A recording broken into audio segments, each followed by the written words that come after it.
¿Cómo están, chicos? Ya podemos empezar. El grupo que va a exponer ya está completo.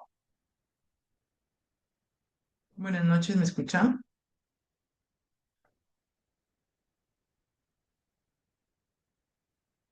Sí, doctora, se escucha. A ver,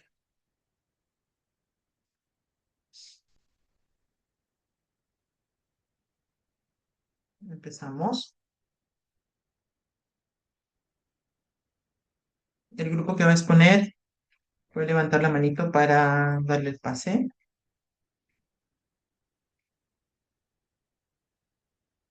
Tienen media hora, chicos, por favor. Traten de resumir para poder tener tiempo de conversar acerca del tema de hoy día. ¿Listo?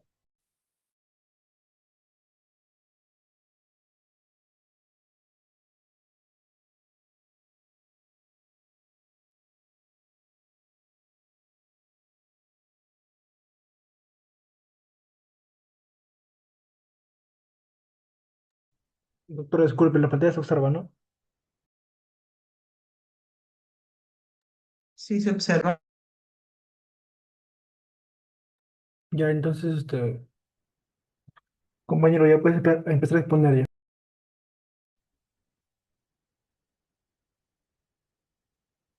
Buenas noches, doctora. Buenas noches, compañeros. El día de hoy vamos a hablar del análisis de del análisis de heces, perdón. Pasa. Bien, mi grupo y yo, como ya mencioné, vamos a hablar del análisis de heces. Comenzando por el primer capítulo, vamos a hablar de las generalidades del análisis de heces. Siguiente. Entonces, primero debemos tener un concepto de lo que es un análisis de heces. El análisis de heces también lo podemos llamar coproanálisis o simplemente examen fecal. Este análisis es un conjunto de procedimientos de laboratorio destinados al estudio físico, macroscópico, microscópico, químico, microbiológico y parasitológico de una muestra de materia fecal. La finalidad de este análisis es evaluar el funcionamiento del aparato digestivo y detectar enfermedades infecciosas, inflamatorias, hemorrágicas, etcétera. Entonces, eh, este análisis tiene varios componentes, ¿no? Comenzando de manera breve en el examen macroscópico, que lo van a explicar más a detalle más adelante, va a terminar evaluando las características visibles de las heces, ¿no? Como su color, la forma que tienen, la consistencia, el olor, si hay presencia de sangre, de moco, de restos alimenticios.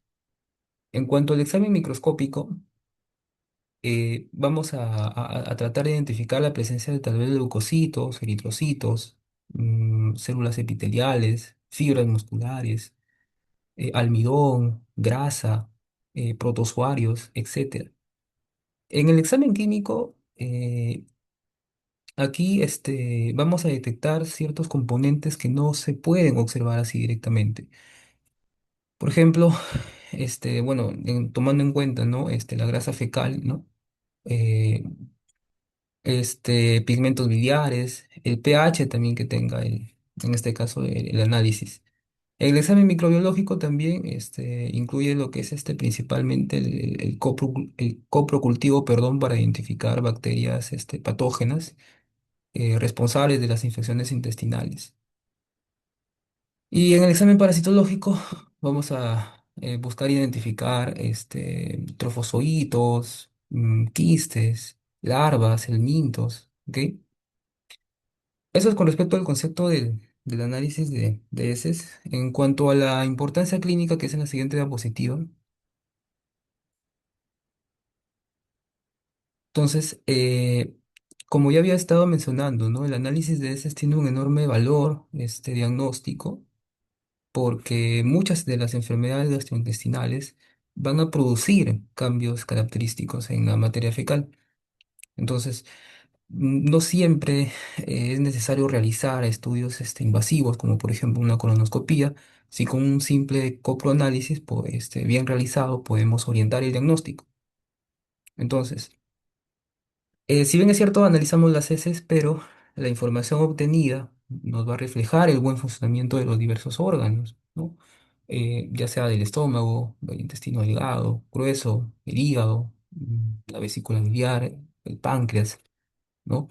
Entonces, cualquier alteración en alguno de estos órganos se puede manifestar mediante cambios, fecales, ¿no?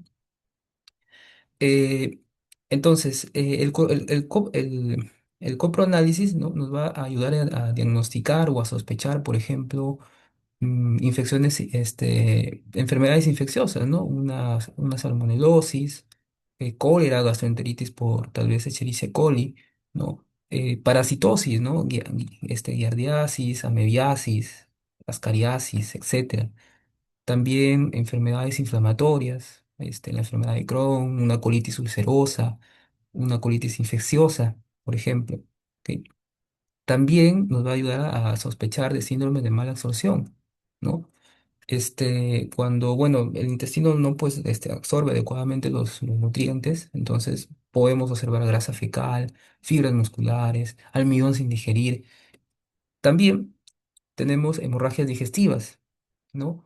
Eh, en las que se puede detectar sangre visible, sangre oculta, y también tiene una importancia epidemiológica, ya que en salud pública nos puede ayudar a permitir, a detectar brotes de enfermedades que se transmiten por alimentos y agua contaminada. En la siguiente diapositiva hablamos de las indicaciones del análisis perdón, las heces normales, ¿no? ¿Cuáles son las características de las heces normales? La consistencia, son moldeadas, son bien formadas, tienen un color marrón. La reacción es una reacción alcalina, el olor es genéricis. Las fibras musculares son escasas, perdón. El almidón también es escaso. La grasa es inexistente, ¿no? De hecho, cuando hay la esteatorrea, ácidos grasos también escasos, jabones inexistentes. El moco también es inexistente, al igual que los cristales. Y células intestinales de descamación también son inexistentes. Ahora sí, en la siguiente diapositiva ya hablamos de básicamente eso, es más de lo mismo, ¿no? O sea, son indicaciones, o sea, el médico solicita un coproanálisis cuando va a sospechar de alteraciones del sistema digestivo, como ya había estado mencionando. Entonces, las indicaciones más frecuentes son, por ejemplo, una diarrea aguda, ¿no? Una diarrea aguda, una diarrea crónica. La diarrea aguda, dura más de 3 días, eh, junto con a veces fiebre, deshidratación, y en caso de la diarrea crónica, ya es más persistente, mayor de 4 semanas, ¿no? Eh, el análisis nos va a poder también ayudar a diferenciar cuando se trata de una diarrea crónica, si es secretora, osmótica, inflamatoria o motora. Junto a la diarrea, también, por ejemplo, tenemos el dolor abdominal persistente, pérdida de peso, bueno, que especialmente se acompaña con esto, ¿no? Con pérdida de peso, y bueno, la diarrea más que todo.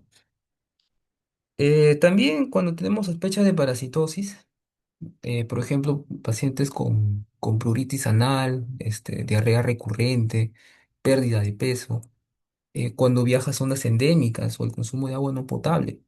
También cuando hay este sangrado digestivo y los síndromes de mala absorción. Ahora, ¿cómo vamos a recolectar una muestra fecal, ¿no? Como se muestra en la siguiente diapositiva, por favor.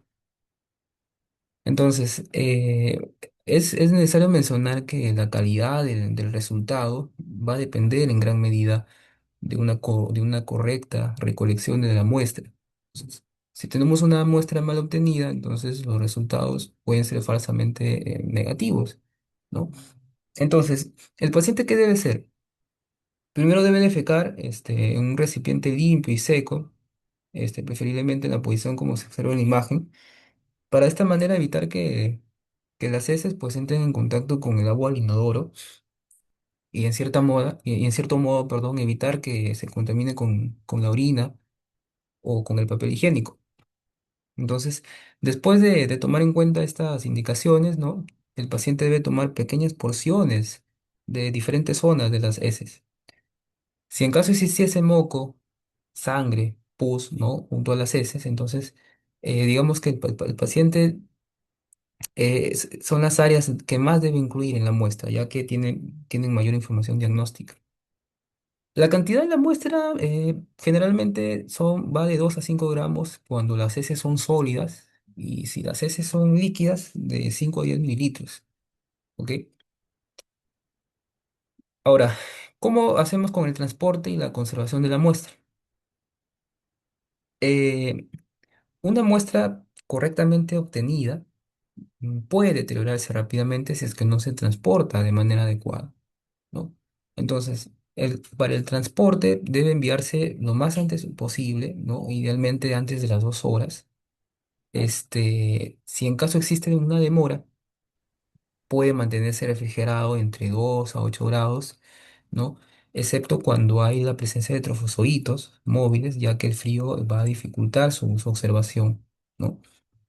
Eh, ¿Y por qué tomamos en cuenta la importancia del tiempo? ¿No? Por ejemplo, un retraso excesivo, ¿qué puede ocasionar? Puede ocasionar la destrucción de trofozoitos, proliferación bacteriana, alteración del pH, degradación de las células, ¿no? Y probablemente resultados falsos negativos. ¿Ok? Ahora, ¿cuándo una muestra puede ser rechazada? Cuando, por ejemplo, viene contaminada, ya lo había mencionado, ¿no? Con orina, con el agua del inodoro, con el papel higiénico. O cuando está en un recipiente inadecuado, ¿no? Está roto, tal vez el recipiente, está sin tapa, está sucio, no está estéril, ¿no? Cuando hay una cantidad insuficiente, tan insuficiente que no se pueden realizar las pruebas solicitadas, cuando no hay la identificación correcta de la muestra, llega una muestra sin nombre, sin el código del paciente, entonces es simplemente rechazado, ¿no? Y bueno, como ya había estado mencionando, ¿no? Temperaturas incorrectas, una exposición prolongada al ambiente también van a ser motivos de rechazo de una muestra de heces.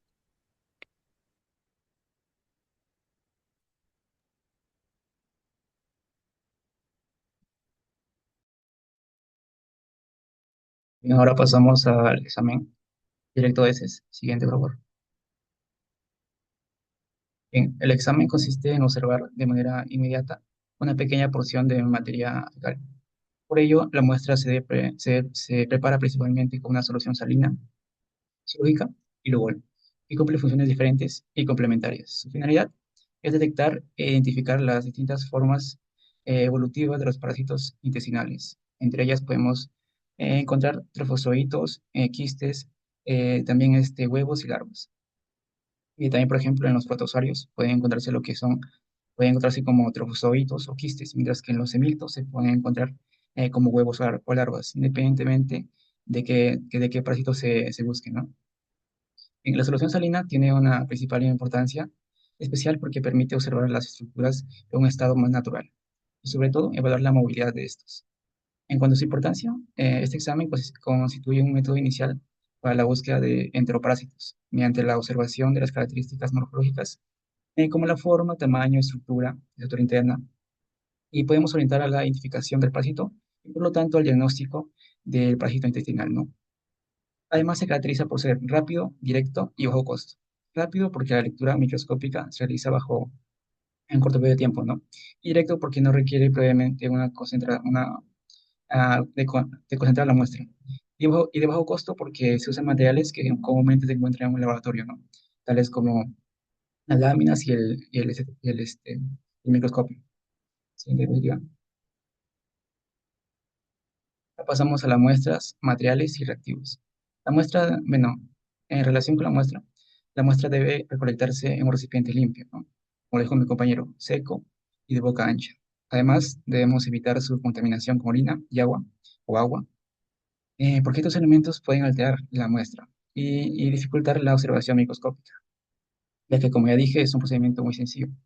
También debe estar correctamente identificada con los datos correspondientes del paciente y debe ser enviada al laboratorio lo antes posible. La frescura de la muestra es importante, especialmente cuando buscamos trofos o hitos móviles, porque estas son formas bastante sensibles. y con el paso del tiempo pueden perder su movilidad y sufrir alteraciones morfológicas. Si la muestra presenta moco, es recomendable seleccionar una porción de esta zona, realizar el examen directo, ya que puede contener formas parasitarias interesantes para el diagnóstico. Con respecto a los materiales, lo que vamos a necesitar es unas láminas cubreobjetos, un aplicador o un palillo de madera y un gotero, además de las láminas portaobjetos y un microscopio óptico. Ahora, con los reactivos principales son la solución salina fisiológica y el Lugol. La solución salina fisiológica permite observar las formas parasitarias en un estado más natural y favorecer principalmente la observación de la movilidad de estos. También ayuda a conservar temporalmente sus características morfológicas durante la observación. Además, nos permite ver lo que son los cristales de Charcot-Leydig, los cuales son glóbulos blancos que son destruidos después de un proceso inflamatorio. Por otro lado, el UOL resalta las estructuras internas de los parásitos. No, nos facilita también observar las estructuras como los núcleos, vacuolas y detalles más específicos, ¿no? Más morfológicos, siendo especialmente útil en la evaluación de los quistes. Sin embargo, debemos recordar que el UOL inmoviliza los trofosoritos. Por esta razón, si queremos evaluar movilidad, debemos hacerlo principalmente en la preparación con solución salina. Sí, bien, ahora pasemos al procedimiento del examen directo. Para realizar el procedimiento, primero se coloca sobre una lámina portaobjetos una gota de solución salina y separadamente una gota de Lugol, como están viendo en la imagen, ¿no? Es importante mantener ambas gotas separadas porque estamos realizando dos preparaciones con objetivos diferentes. Después, utilizando el aplicador, formamos unas pequeñas cantidades, bueno, tomamos una pequeña cantidad de materia fecal, aproximadamente 1 o 2 gramos, y bueno, y se va a mezclar, ¿no? Con la búsqueda de una mezcla homogénea. Después, después debemos evitar colocar una cantidad excesiva de materia fecal, porque esto puede alterar la muestra. Y posteriormente colocaremos cuidadosamente una laminilla por objetos sobre cada preparación. En este paso debemos tratar de evitar la formación de burbujas. Luego pasamos a la observación microscópica. Primero se va a hablar de manera general, con este objetivo de 10X. Esto, como dije, su objetivo es hablar de manera general la preparación y localizar posibles estructuras parasitarias. Una vez localizada una estructura de interés, pasamos al objetivo de 40X, que nos permite observar con mayor detalle sus características morfológicas y orientar su identificación. La lámina no debe observarse al azar, porque debido a que se recomienda realizar un recorrido orientado y sistemático, generalmente zigzag, para revisar toda la preparación y evitar omitir campos microscópicos, ¿no? Siguiente diapositiva. Tenemos a la interpretación, ventajas y desventajas. La interpretación del examen directo se basa en la observación microscópica de formas parasitarias presentes en la muestra fecal. Como están viendo las imágenes, ahí vemos las diferencias entre el hecho por el UOL, que se ven en la mayoría de las vacuolas, y la hecha por la solución salina. Bueno, en la identificación se puede identificar, para redundancia, trofozoitos, quistes, huevos o larvas. La forma encontrada dependerá del tipo de parásito presente. Cuando encontramos una estructura parasitaria, no debemos limitarnos a decir simplemente que el examen es positivo. El informe debe considerar, cuanto sea posible, es decir, la especie parasitaria, su estudio, su estadio evolutivo y la densidad parasitaria observada. Por ejemplo, si se puede informar la presencia de quistes o trocitos de un determinado protozoario o huevos y larvas en el caso de los semillos. Por otro lado, resultado negativo significa que no se observaron formas parasitarias en la muestra examinada. Sin embargo, esto es muy importante porque un examen directo negativo no descarta directamente en que no haya parasitosis. ¿Por qué? Porque el paciente puede presentar una baja carga parasitaria o el parásito puede eliminarse de manera intermitente. También influye la cantidad de la muestra y el momento en el que fue recolectada, ¿no? Como dije en principio, es rápido y es muy fácil de hacer. Eso también puede influir en esto. Entre las principales ventajas del examen directo, tenemos que es un método rápido, sencillo, económico, como lo dije al principio. Requiere pocos materiales y permite observar algunas formas parasitarias en un estado natural. La ventaja muy importante es la posibilidad de observar la movilidad de los trofozoitos en la preparación con solución salina. Sin embargo, también presenta desventajas, ¿no?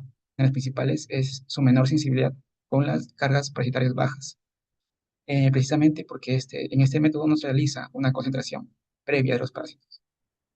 Además, depende bastante de la experiencia del profesional realizar la lectura, porque algunas estructuras parasitarias pueden confundirse con restos de alimento, células u otros elementos presentes en las heces.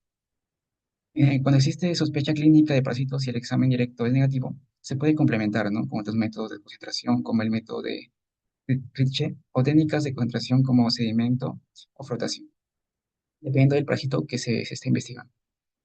Y también se puede necesario evaluar muestras seriadas. Siguiente diapositiva. Bueno, algunos principios de relevancia. Tenemos que como lo importante es que si en el laboratorio recibimos varias muestras al mismo tiempo, debemos priorizar las heces líquidas. Esto se debe principalmente a que en este tipo de muestras podemos encontrar trofosoritos, que son formas sensibles y pueden perder rápidamente su movilidad una vez que la muestra ha sido eliminada. Ha sido eliminada. Por esta razón, las heces frescas, solamente las líquidas, deben examinarse lo más pronto posible. De preferencia, como dijo mi compañero, antes de 1 hora de la emisión. Esto aumenta la posibilidad de encontrar formas móviles, especialmente amebas. Otro principio importante es la selección de la porción de la muestra. Si observamos la presencia de moco, debemos tomar preferentemente una muestra de esa zona, ya que en las heces líquidas, las zonas que contienen moco pueden presentar algunos formas parasitarias de interés, como la Giardia lamblia. Finalmente, la muestra debe mantenerse siempre en un recipiente rectamente cerrado. Si dejamos las heces expuestas al ambiente, pueden contaminarse con microorganismos ambientales. Algunos de estos microorganismos pueden parecerse a microscópicamente estructuras parasitarias, generar errores durante la identificación. Por eso, en el examen directo de heces no solamente es importante saber utilizar el microscopio, la recolección, la conservación, rapidez del procesamiento y experiencia del observador influyen directamente en la calidad y confiabilidad del resultado del diagnóstico del paciente.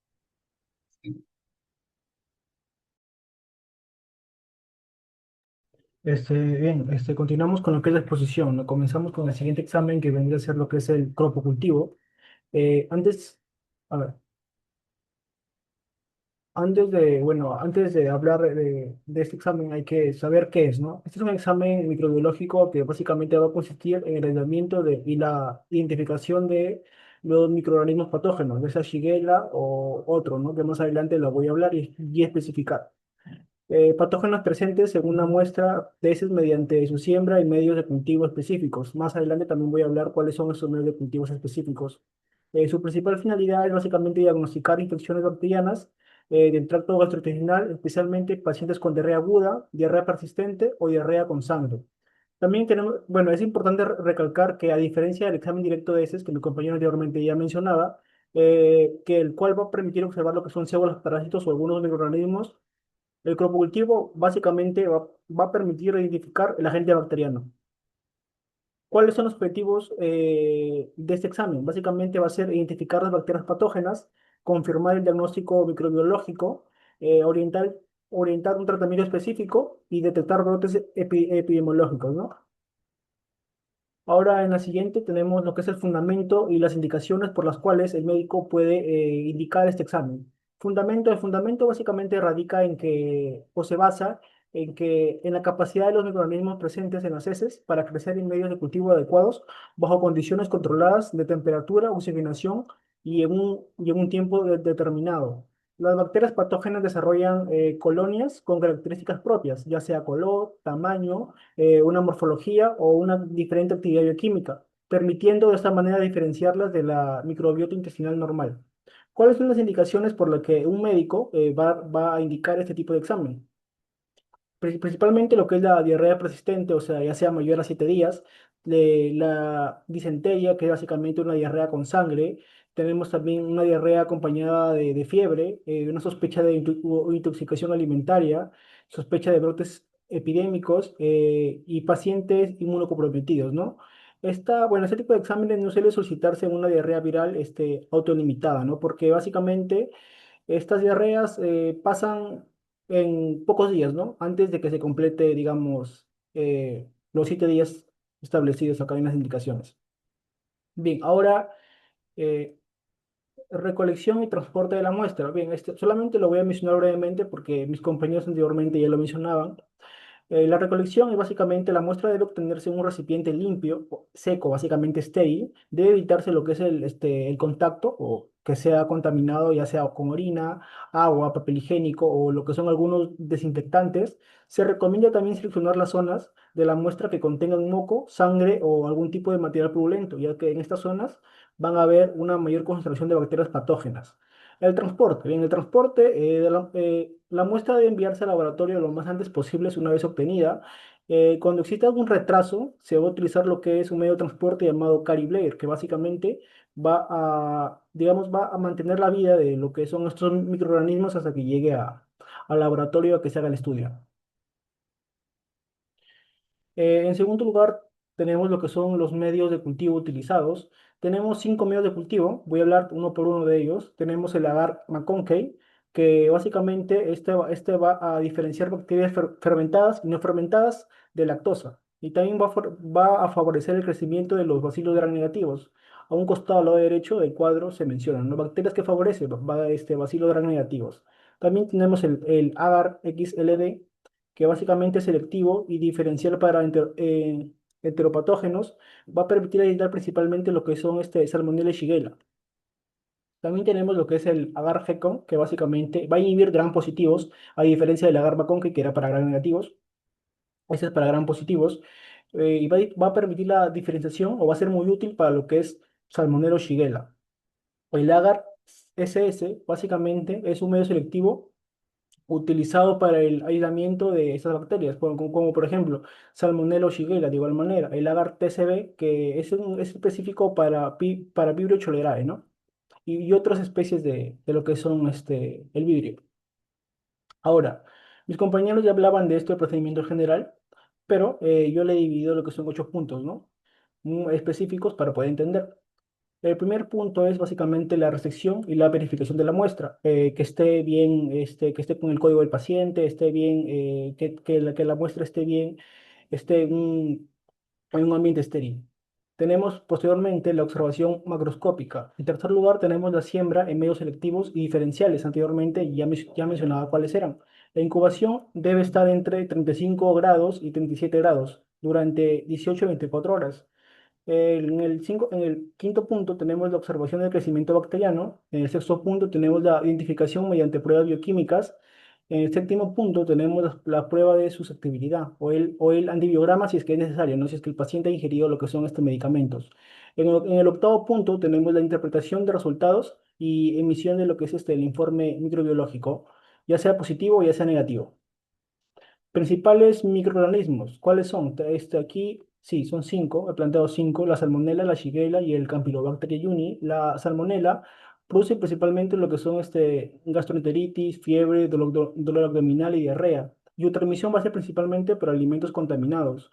La shigella va a lo que son a producir principalmente disentera basilar, diarrea con sangre, tenesmo y una fiebre elevada. Además, tiene una dosis de infectante muy baja, digamos, a diferencia de la salmonela, ¿no? El Campylobacter jejuni tenemos que es una de las causas más frecuentes de la gastroenteritis bacteriana y va a producir de igual manera diarrea, dolor abdominal y fiebre.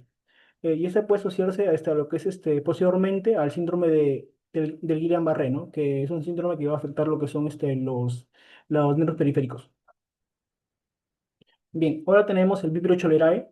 Este va a producir el cólera y es caracterizado por diarrea acuosa profusa, deshidratación severa y alteraciones hidroelectrolíticas. También por último lugar tenemos la Escherichia coli enteropatógena, ¿no?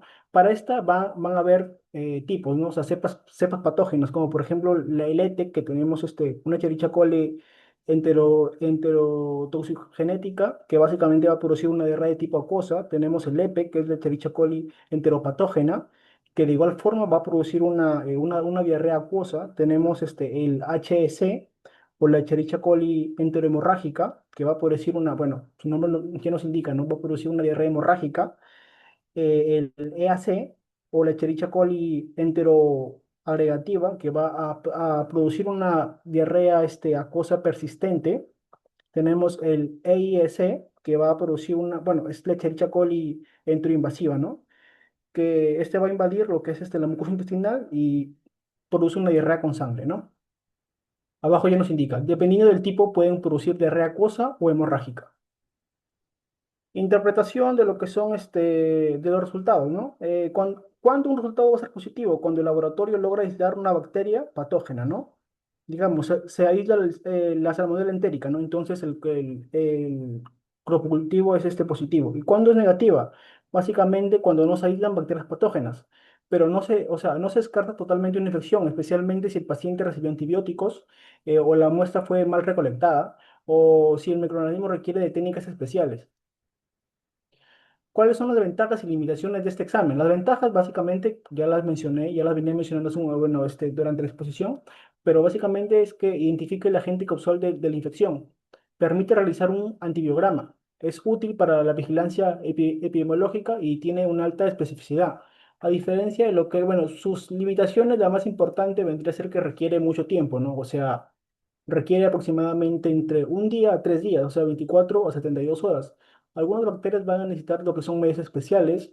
Puede ser negativa si el paciente estaba consumiendo o ha estado ingiriendo antibióticos y también no detecta lo que son virus ni parásitos, ¿no? Acá, bueno, he colocado un cuadrito, un pequeño cuadrito, rápido nada más, para hablar de lo que es el examen directo versus el cropocultivo. Características, examen directo de heces y cropocultivo, ¿no? ¿Qué detecta? El examen directo de Excel básicamente verá parásitos, células, levaduras, restos de alimentos y algunos microorganismos. El grupo cultivo va a detectar bacterias patógenas específicas. La técnica básicamente va a ser microscopía y el grupo cultivo va a ser cultivo en medios específicos, ¿no? El examen directo de heces es muy rápido, es a minutos o a horas. Perdón, a una hora o a minutos. El grupo cultivo es más tiempo, ¿no? Dura de un día a 3 días, o sea, 24 a 72 horas. El antibiograma en el examen de ese no, bueno, no se desarrolla o no se necesita y en el cuerpo cultivo, bueno, a veces es necesario. El uso principal es, el examen de este es básicamente detectar parásitos y otros hallazgos microscópicos y en el cuerpo cultivo es identificar lo que son bacterias y orientar un tratamiento específico para esta bacteria. Bien, ahora les voy a hablar acerca de la prueba de sangre oculta en heces. Siguiente diapositiva. Bien, esta prueba pues permite detectar sangre microscópica en las deposiciones, siendo una herramienta fundamental para el diagnóstico precoz del cáncer colorectal y otras enfermedades gastrointestinales. Bueno, tiene como objetivo, como yo lo acabo de mencionar, detectar la presencia de sangre oculta en las heces, incluso cuando no es visible a simple vista. También ayuda a contribuir al diagnóstico precoz del cáncer colorectal, perdón, y otras enfermedades gastrointestinales que producen sangrado. Y también, pues, orientan a la realización de estudios complementarios como la colonoscopía, que se usa para identificar la causa del sangrado. Hay dos métodos o dos pruebas muy importantes, que es la prueba de Guayaco, que esta detecta la actividad del grupo hemo mediante una reacción química que cambia de color, y la otra que es la prueba inmunoquímica fecal, que utiliza anticuerpos específicos para identificar la hemoglobina humana. Siguiente diapositiva. Bien, pues bueno, esta prueba está indicada en diversas situaciones clínicas, especialmente cuando hay sospecha de hemorragia digestiva baja. O también, bueno, como estrategia para tamizajes para enfermedades colorectales. Entre las más importantes tenemos bueno, como lo acabo de mencionar, al tamizaje de cáncer colorectal, síntomas digestivos como dolor, diarrea, heces negras, pérdida de peso, y también cuando hay presencia de anemia sin causa clara. Y también enfermedades gastrointestinales como úlceras, colitis, divertículos. Cabe recalcar que un resultado positivo no confirma cáncer colorectal, ya que otras enfermedades también pueden causar sangrado. Del mismo modo, un resultado negativo no descarta la enfermedad, especialmente si el sangrado es intermitente. Siguiente diapositiva.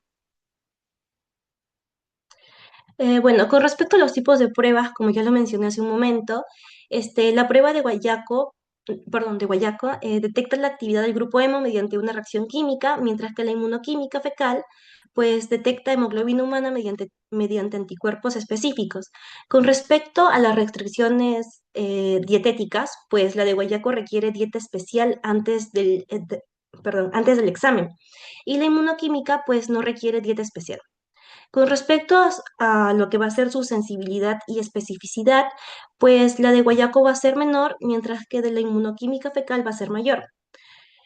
Bueno, con respecto a sus falsos positivos, la de guayaco va a tener una mayor frecuencia a diferencia de la inmunoquímica fecal, que es menor.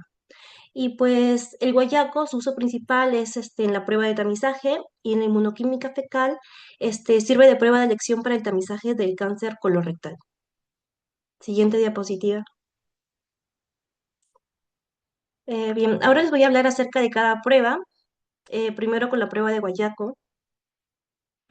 Bien, en lo que consiste o va a ser en la preparación del paciente, pues el paciente debe evitar durante 3 días antes del examen la ingesta de carnes rojas como res, hígado, cordero, de vísceras, también de frutas cítricas y vegetales. Bueno, también puede realizar lo que va a ser una dieta balanceada, evitando alimentos y medicamentos mencionados como AINES, aspirinas, vitamina C. Bueno, esta prueba no se puede realizar durante el periodo, en el caso de las mujeres, durante el periodo menstrual o en caso de sangrado rectal visible. Y pues siempre se debe seguir las instrucciones del fabricante del kit utilizado, ya que una preparación inadecuada pues puede provocar resultados falsos positivos, afectando la interpretación de la prueba. Siguiente diapositiva. Bien, el procedimiento de la prueba de guayaco, pues el paciente debe realizar su deposición en un recipiente limpio y seco, lo cual con la espátula incluida en el kit se va a tomar una pequeña muestra, una pequeña cantidad de las heces, este, como el tamaño de una lenteja. Luego se va a depositar la muestra, es decir, las heces, en el área indicada como muestra, tal como pueden ver en la imagen. Y posteriormente, pues se le va a agregar 2 a 3 gotas de reactivo de guayaco en el área donde dice muestra. Y también se le va a agregar 2 a 3 gotas de reactivo en el área donde dice control. Se espera un tiempo aproximadamente de 1 o 2 minutos, lo cual posteriormente, si es positivo, pues se va a observar la aparición del color azul en las áreas de reacción. Siguiente diapositiva. Bueno, con respecto a la interpretación de resultados de la prueba de guayaco, pues es positivo siempre y cuando aparezca el color azul en el área de muestra, con o sin color en el área de control, lo cual pues indica la presencia de sangre oculta en heces. Va a ser negativo cuando no aparece el color azul en el área de muestra y el área de control pues se torna de color azul, ¿no? Esto va a indicar que hay ausencia de sangre oculta y va a ser inválido cuando no aparece el color azul en el área de control independientemente de la del área de muestra, lo cual pues aquí se debe repetir nuevamente con un nuevo kit, la prueba. Siguiente diapositiva. Con respecto a la prueba de inmunoquímica fecal, siguiente diapositiva. Bien, con respecto a la preparación del paciente, pues en esta prueba no se requiere restricciones dietéticas, ya que el paciente puede consumir normalmente sus alimentos.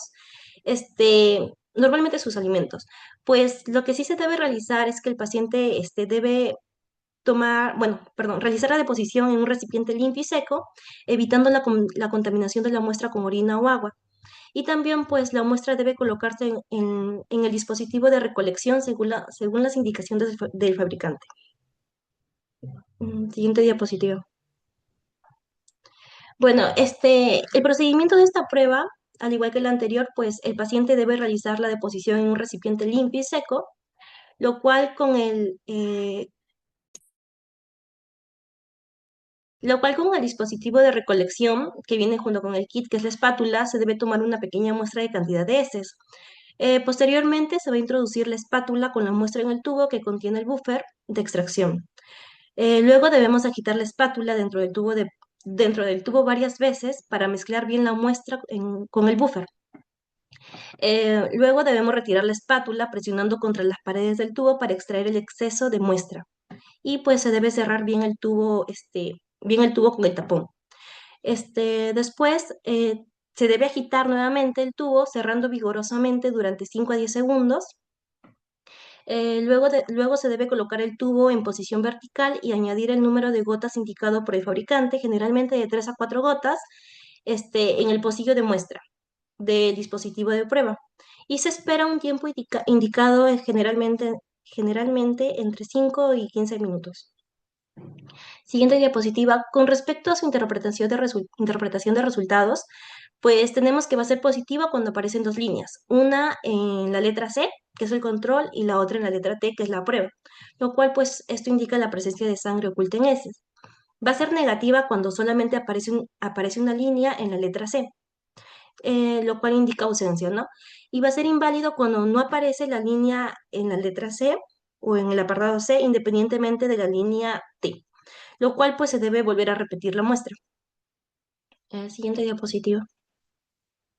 Bien, con respecto a los falsos positivos y falsos negativos, pues como toda prueba diagnóstica, la prueba de sangre oculta en heces puede presentar resultados incorrectos.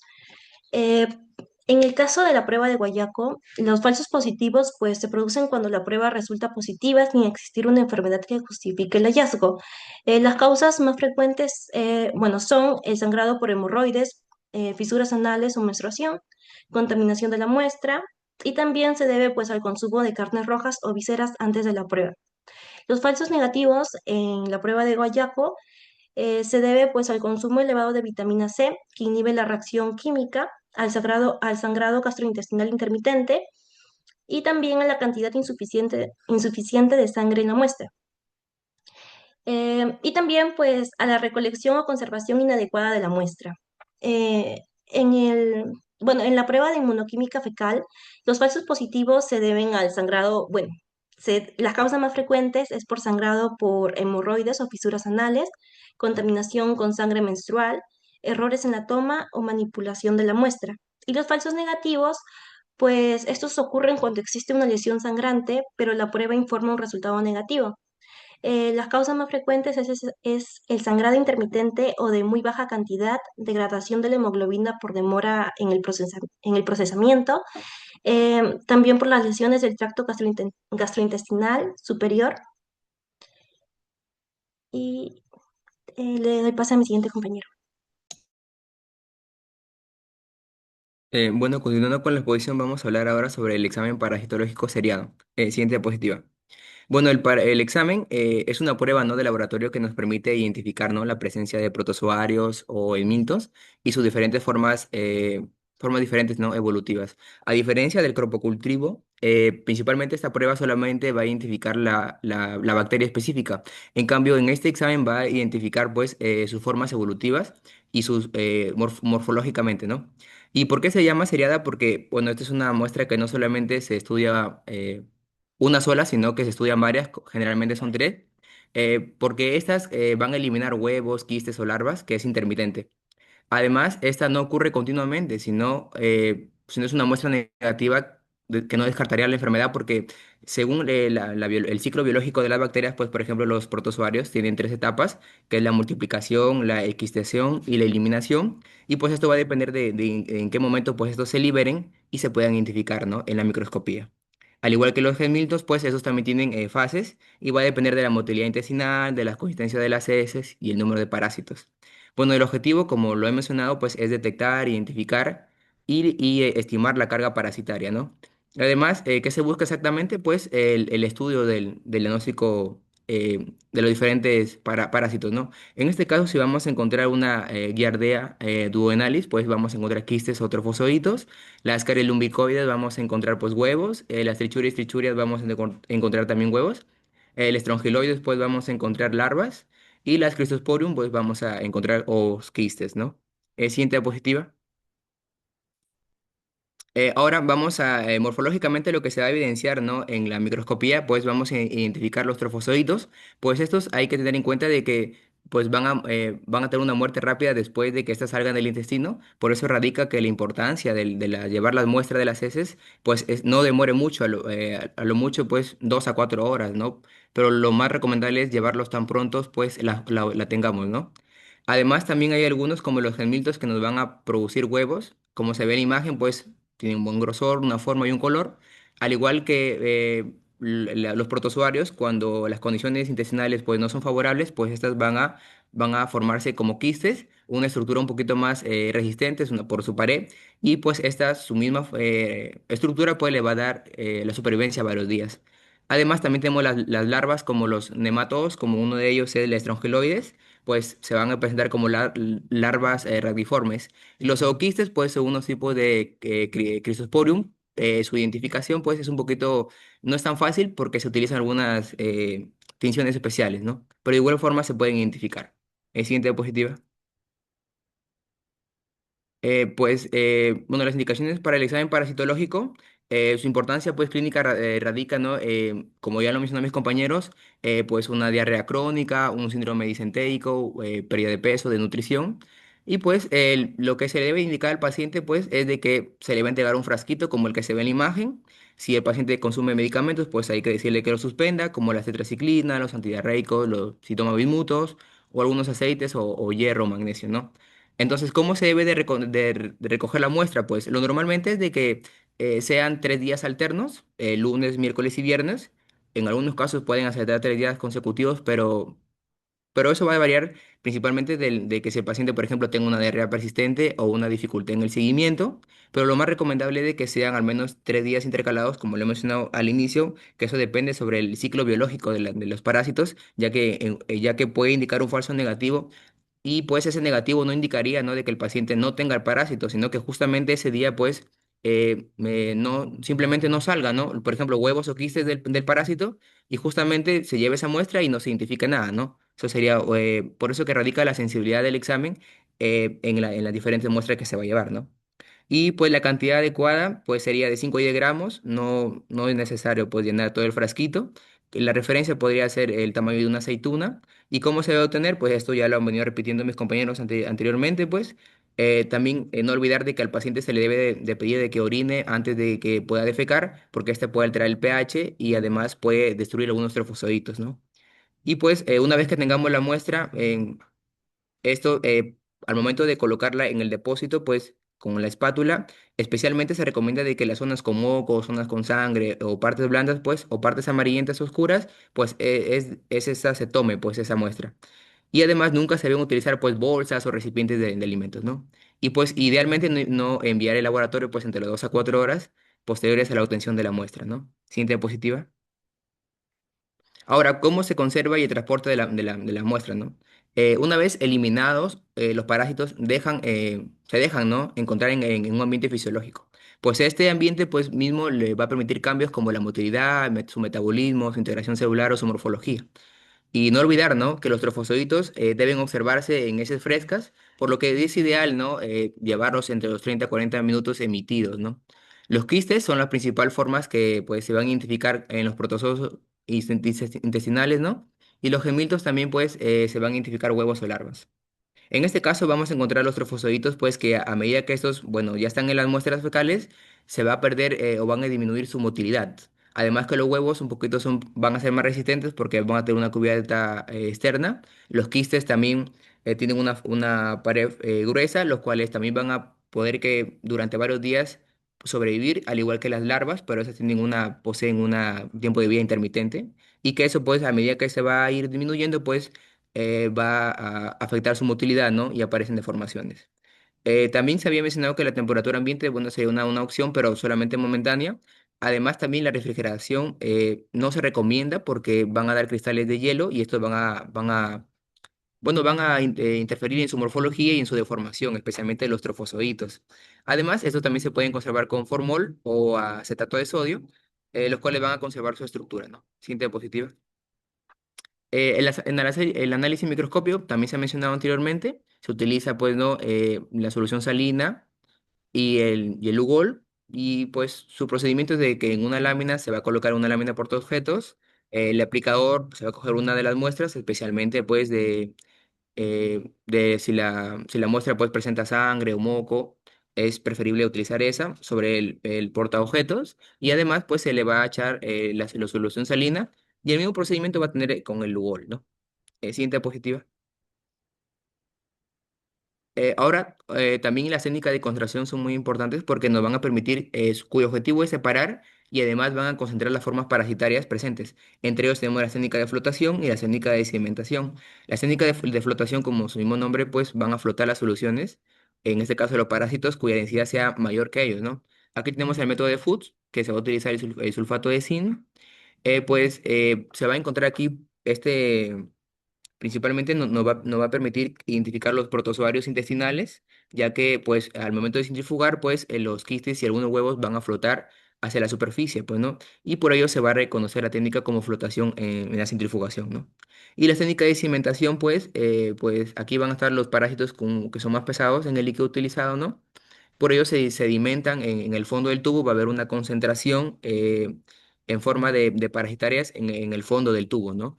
Y eso se da gracias también a la centrifugación. Siguiente diapositiva. Ahora, lo importante es y la interpretación clínica con los resultados, ¿no? La interpretación no solo consiste en interpretar positivo o negativo, sino debe correlacionarse con la especie encontrada y con el contexto clínico, ¿no? Por ejemplo, si tenemos una Ascaris lumbricoides, pues tenemos que la cantidad debe orientar a la carga parasitaria, ¿no? De este y pues dar el diagnóstico, al igual también que los huevos de Trichuria stichurians. Pues las identificaciones también pues deben asociarse pues a una anemia o un prolazo rectal y pues si no se observan formas parasitarias ya sea por falsos negativos o porque el paciente no presenta también los parásitos, pues se debe corroborar siempre con la clínica, ¿no? Y se debe de recomendar aplicar otros exámenes, ¿no? Le doy pase a mi siguiente compañero. Bueno, continuando con la exposición, las aplicaciones clínicas y la interpretación diagnóstica. Siguiente diapositiva. Primero, la comparación entre las pruebas de laboratorio de DS, pues las cuatro principales que se han mencionado en la exposición. Primero que nada, recordar que las cuatro pruebas principales tienen diferente fundamento, el tipo de agente que detectan, también su complejidad técnica y su utilidad clínica. Bueno, esta es una pequeña comparación entre en qué caso se podría utilizar o para qué función cumple cada prueba dentro del laboratorio.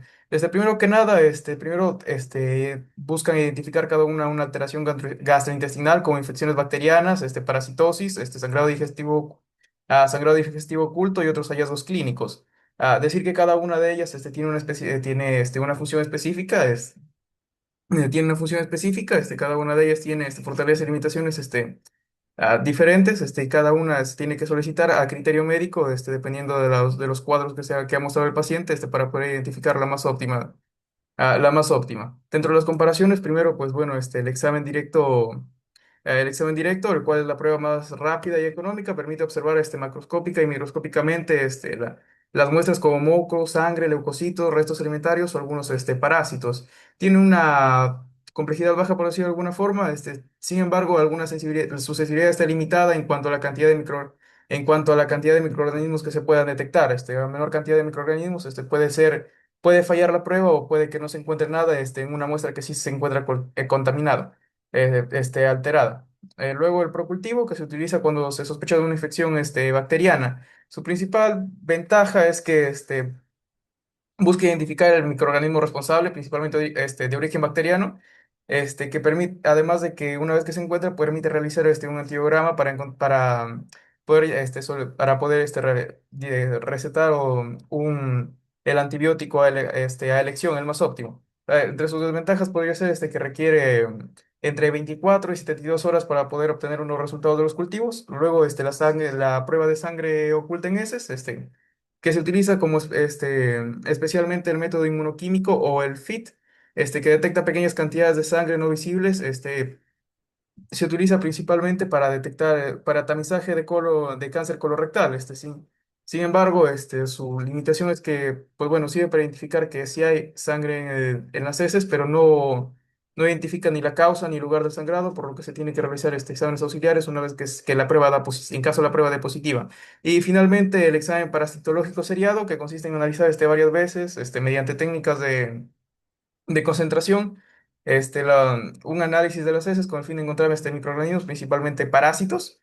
Este, el hacerlo de forma seriada de forma seriada, con el proceso adecuado, aumenta la probabilidad de detectar parásitos que se eliminan de forma intermitente.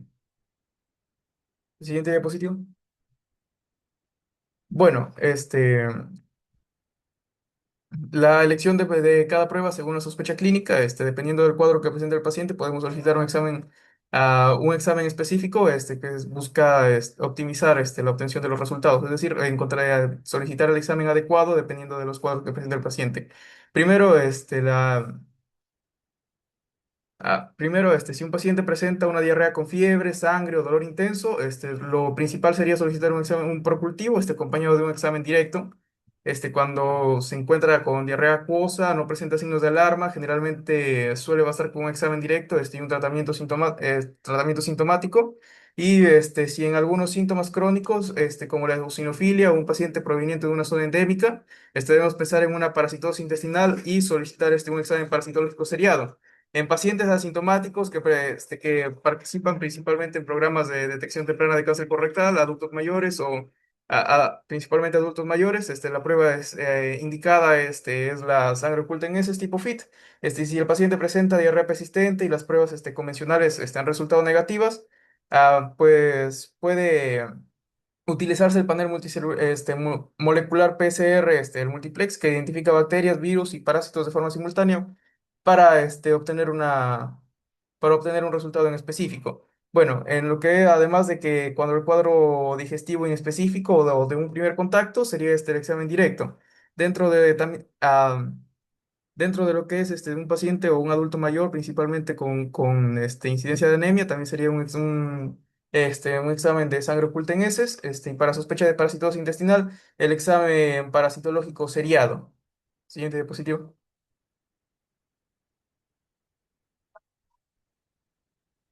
Bueno, en la aplicación clínica de cada prueba, primero en el examen directo, ¿cuándo es el que se tiene que utilizar?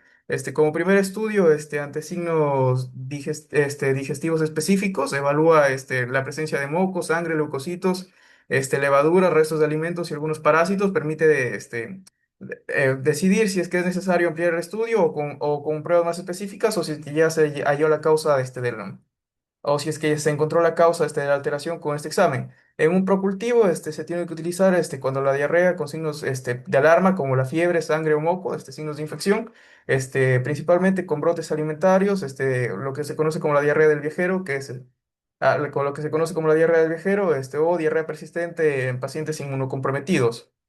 En la prueba de sangre oculta en FID se utiliza como tamizaje de cáncer colorectal en personas asintomáticas, como estudio de anemia ferropénica de causa no identificada, además de que también orienta la necesidad de realizar estudios endoscópicos. Como dije, no solamente muestra si es que se encuentra la presencia de sangre o no, más no el lugar de origen. El examen parasitológico seriado se utiliza cuando hay sospecha de parásitos intestinales como síntomas digestivos crónicos, la presencia de eosinofilia, procedencia de zonas endémicas, seguimiento. Además de que sirve para dar seguimiento después del tratamiento dado. En casos particulares, como niños, tiene mayor prevalencia de parásitos e infecciones intestinales, priorizar lo que son exámenes directos, exámenes parasitológicos seriados, en diarrea grave o con sangrado, solicitar también lo que es un procultivo, lo que es el procultivo. En gestantes, pues se va a preferir realizar pruebas no invasivas, como lo que es sería como lo que es el examen directo y el parasitológico el parasitológico seriado sería como la primera elección. Además de que ante un resultado no concluyente de estas dos pruebas y se hace falta realizar un examen más invasivo, tiene que ser con el visto bueno de lo que es requiere valoración clínica. En pacientes inmunocomprometidos, que poseen un mayor riesgo de infecciones, oportunistas, puede requerir ampliar, el estudio a un panel multicelular PCR multiplex. En brotes epidémicos o alimentarios, el procultivo permite identificar, el agente causal, también facilita las medidas de control epidemiológico y de salud pública, y en adultos mayores o con anemia inexplicada, se prioriza lo que es la prueba de sangre oculta en heces, además de que un resultado positivo debe conducir a estudios endoscópicos. Siguiente diapositiva.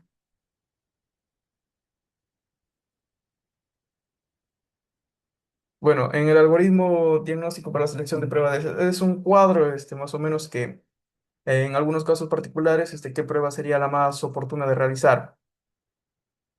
Bueno, como primer paso, se tiene que evaluar los síntomas del paciente. Si existe diarrea con fiebre, sangre o signos de alarma, debe solicitarse un examen directo como el procultivo. Y si sospechamos de una parasitosis intestinal, lo mejor será un examen parasitológico seriado, ah, con síntomas digestivos crónicos, lo que es la eosinofilia, la procedencia de zona endémica analizar lo que es la eliminación intermitente de parásitos.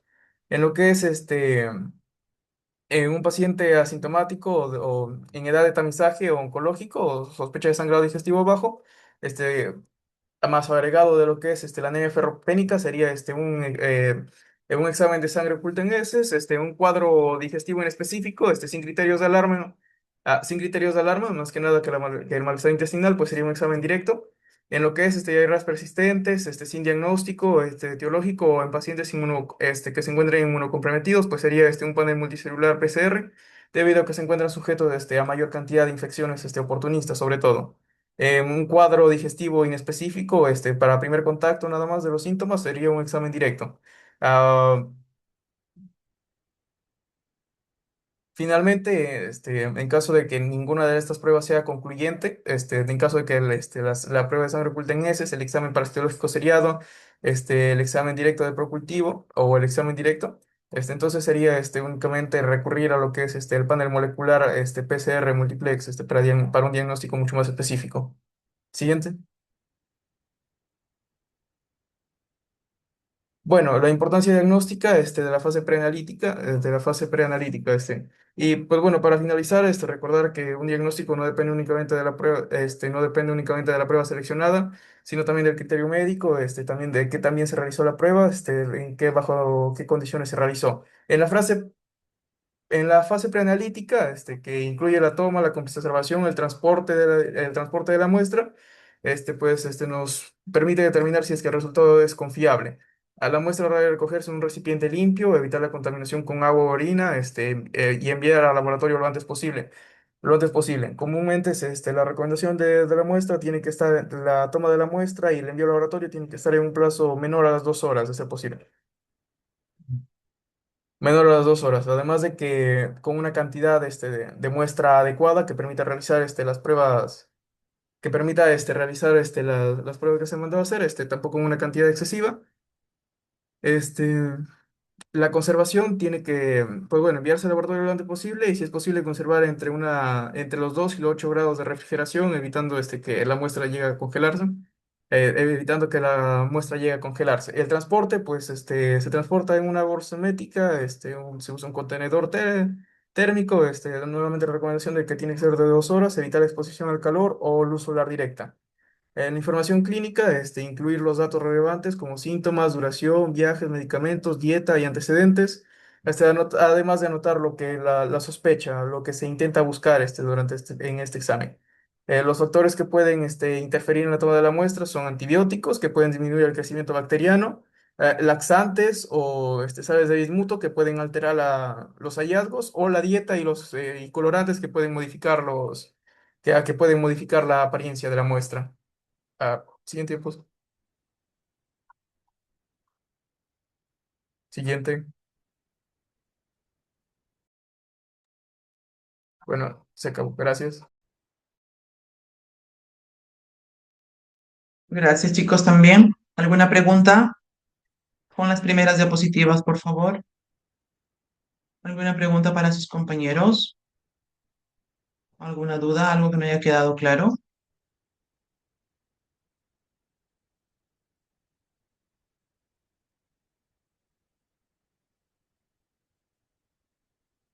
¿Todo claro?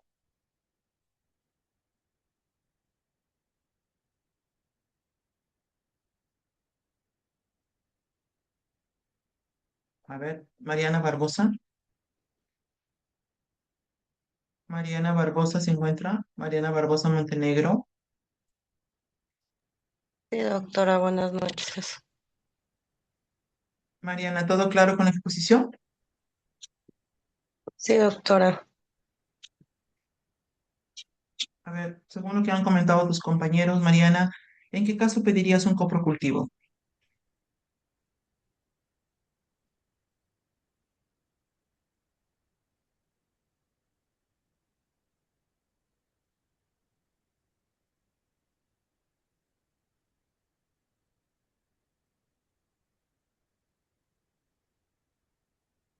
Vargas Briones, Xiomara, Sí, doctora, buenas noches. igual. Bueno, pediríamos en infecciones bacterianas intestinales, como por ejemplo diarrea con sangre o moco, si es una diarrea intensa. Si se sospecha también de una intoxicación alimentaria o, por ejemplo, brotes epidemiológicos. Coprocultivo, para una intoxicación alimentaria es un cuadro agudo que muchas veces se revierte sin tratamiento y tiene poca duración. Y cuando hablamos de intoxicación alimentaria estamos hablando de toxinas, no de bacterias.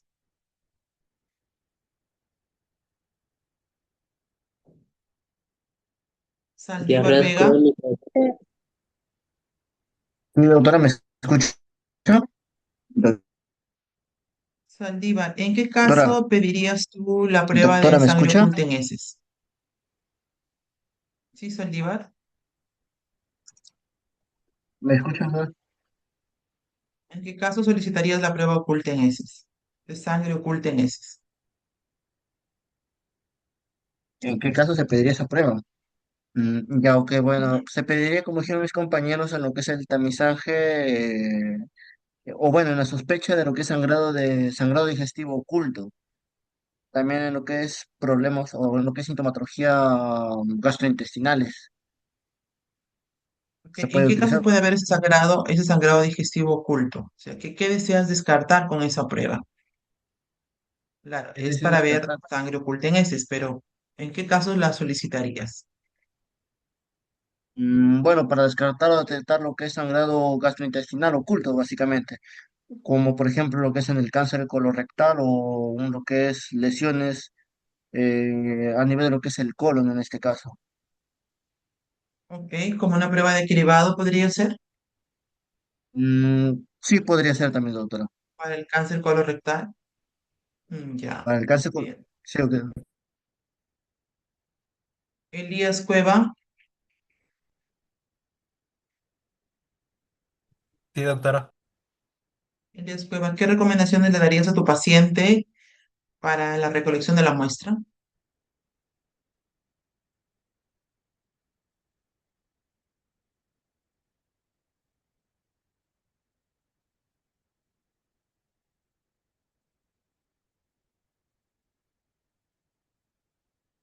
Bien, vamos a hacer un ajuste de algunos puntos que parece que todavía no están claros. Lo que me interesa que ustedes aprendan de este tema es qué exámenes de estos vamos a pedir, cómo pedirlos y para qué los vamos a pedir. Como decía hace un momento, cuando son eventos agudos, generalmente cuando hay una diarrea aguda, un cuadro diarreico agudo, muchas veces se autolimita y no es necesario pedir ningún tipo de examen. Pero ya cuando hay sintomatología acompañada, el paciente tiene fiebre o la diarrea es crónica o ya se acompaña de dolor abdominal o se acompaña ya de dispepsia o se acompaña de pérdida de peso, en esos casos ya tenemos que pedir un estudio. Si sospechamos que es infeccioso, pediremos un coprocultivo. Si sospechamos de otra causa, pediremos un estudio funcional de heces, etcétera. ¿Ok? Si nosotros queremos ver o según las manifestaciones del paciente y nuestra historia clínica, vemos que lo que está alterado es su capacidad digestiva o el sistema gastrointestinal, por ejemplo, sin pensar en un proceso infeccioso, lo que sería adecuado, lo correcto sería solicitarle un examen coprológico funcional. Cuando yo solicito, coloco en la orden examen coprológico funcional, me estoy refiriendo a que le estoy diciendo al laboratorio que le haga un estudio físico-químico de las heces. Entonces, el personal del laboratorio, al ver examen coprológico, ya sabe lo que tiene que hacer. ¿Qué es lo que va a hacer en primer lugar? Un estudio macroscópico de las heces. ¿Qué va a haber en el estudio macroscópico? Ya lo dijeron sus compañeros.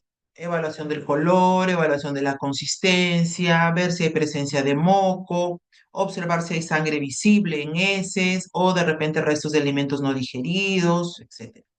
También se va a realizar un examen microscópico dentro de este coprológico funcional. ¿Qué vamos a ver con el microscopio? Pues vamos a poder ver si hay presencia de leucocitos, ¿no? En el caso hay un proceso inflamatorio, podemos ver leucocitos. Vamos a observar por el microscopio también si hay grasa en heces. Podemos también observar si hay presencia de fibras musculares en heces, lo cual nos estaría ayudando en nuestro diagnóstico de que hay una mala digestión, ¿no? Al encontrar las fibras musculares en heces. ¿Qué más se puede medir? Hablando del examen químico, también se puede medir el pH en heces, que también nos va a ayudar para sobre todo se altera cuando el paciente tiene problemas de absorción o problemas de intolerancia alimentaria. ¿Qué más se pueden también pedir dentro del coprológico? Ver sustancias reductoras, ¿no? Sobre todo en aquellos casos en los cuales estamos sospechando de problemas de absorción o intolerancia, mala absorción de azúcares.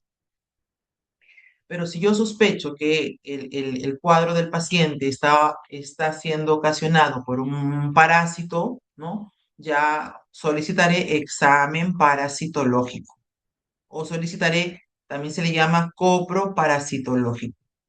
¿Ok? Entonces aquí ya el personal de laboratorio, que es el que realiza el examen, generalmente lo hace el personal de microbiología, ya sabe que va a hacer otras técnicas, ¿no? Otros compañeros lo mencionaron. Primero un examen directo en heces, ¿no? Donde es una prueba donde se va a observar una pequeña cantidad de muestra al microscopio, directamente al microscopio. Puede ser también en heces líquidas, ¿no? Para observar parásitos. Y si no, también se pueden hacer técnicas que mencionó su compañero de concentración. Las técnicas de concentración que más se utilizan son las técnicas de flotación, las técnicas de sedimentación. ¿Y para qué tengo que hacer esto? Pues generalmente eso es cuando queremos buscar huevos o quistes de los parásitos o cuando, em, cuando no, cuando existan estos parásitos ahí en poca cantidad, estas técnicas me van a ayudar a aumentar la sensibilidad de la técnica al concentrar la muestra. ¿Qué más? En parasitológico, recuerden que siempre pedimos al paciente, por lo general, ¿cuántas muestras para examen parasitológico? ¿Cuántas muestras debemos de pedir? ¿Recuerda? Tres muestras, doctor, en este caso. Tres muestras. Para ¿Cuántas? lo que es el examen parasitológico serían esos, tres muestras para en este caso. Ujú. Bueno, para el examen Tres muestras. parasitológico.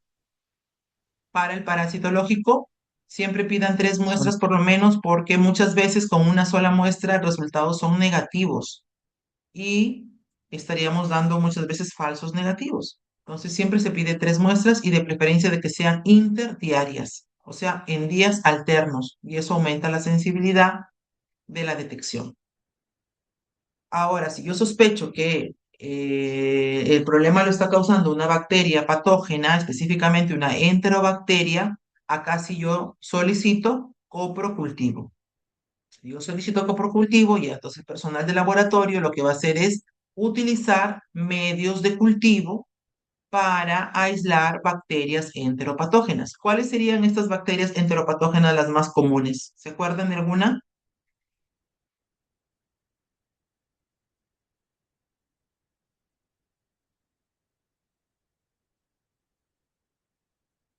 La E. coli, doctor.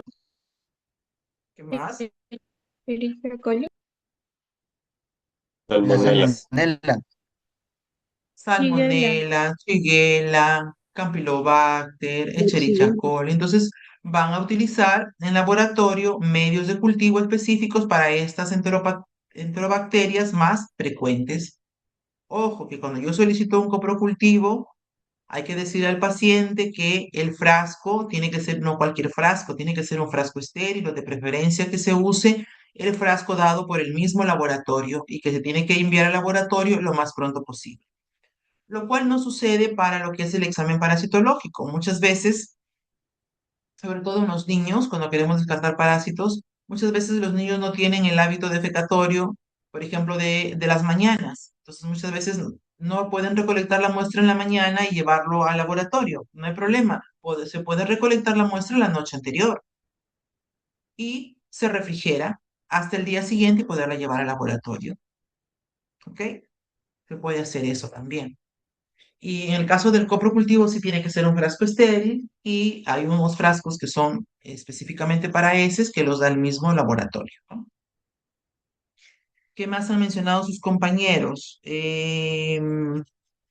Las pruebas especiales, ¿no? ¿Qué pruebas especiales aparte de las que ya hemos mencionado, podemos acá mencionar ya pruebas para examen de sangre oculta en heces, que se utiliza, bueno, típicamente antiguamente se utiliza, o algunos hospitales siguen utilizando, que es la prueba del Guayacol.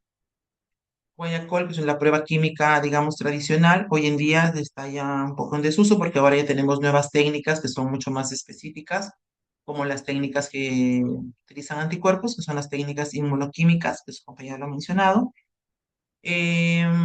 porque son más específicas y además porque el paciente no tiene que guardar esa dieta, no llevar esas dietas, esas restricciones dietarias, ¿no? Con que llevábamos con el guayacol, como la abstenerse de consumir carnes, etcétera, ¿no?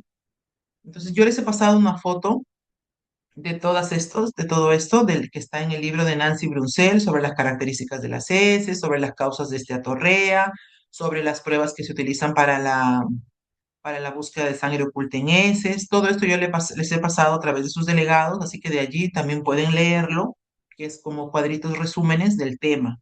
¿Ok? También les he pasado esa foto donde están las características macroscópicas de las heces, qué significa cada coloración alterada que podamos encontrar.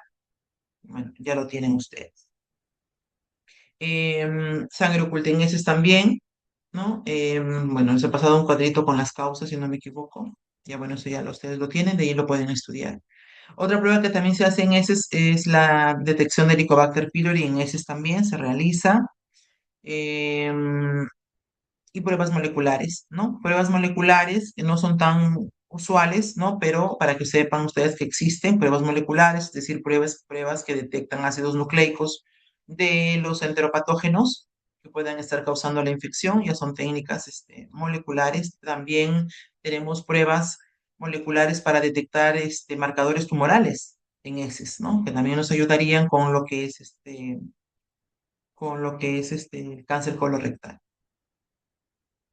Bueno, no porque se trate de una muestra de heces vamos a recibir cualquier muestra de heces, no. Tenemos que explicarle al paciente que la muestra de heces tiene que ser una muestra que no esté contaminada. No se debe contaminar o mezclar con orina, no se debe mezclar con agua del inodoro, no debe tener papel higiénico, debe ser una muestra sin contaminar, porque si no, no se debe procesar, no debemos recibirla.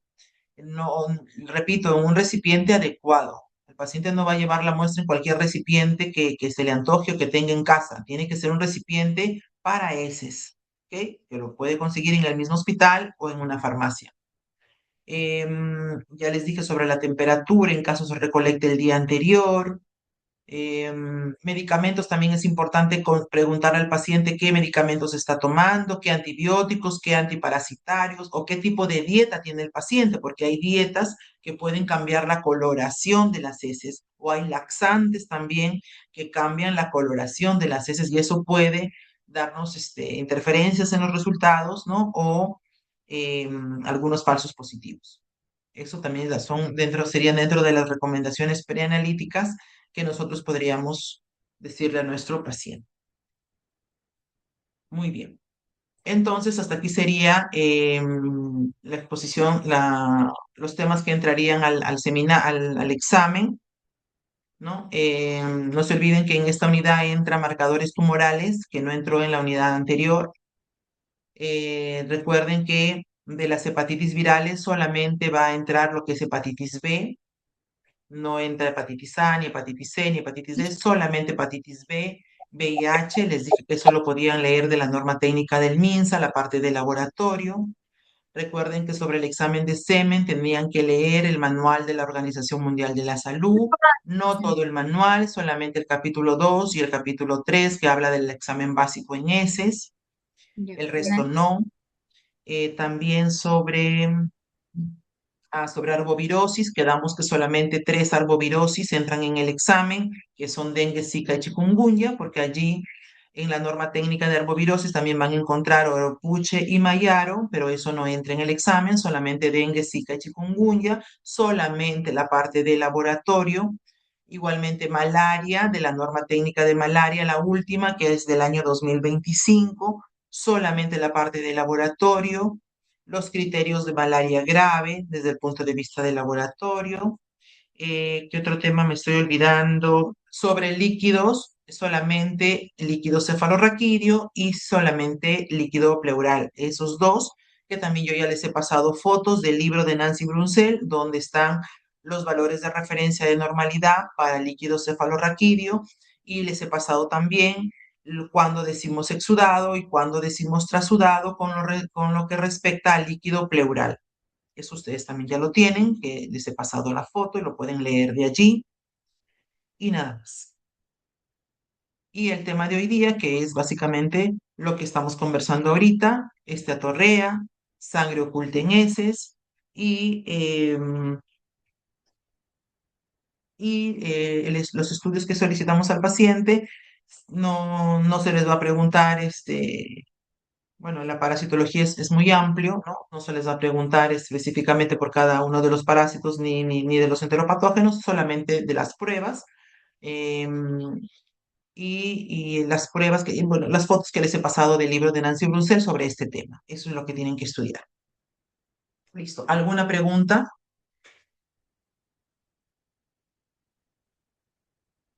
¿Alguna pregunta? No, ¿Alguna duda? no, doctora, todo claro. Listo. No se olviden que también el próximo lunes es la fecha límite para que me presenten su artículo de revisión. Listo. Hasta luego, chicos. Gracias.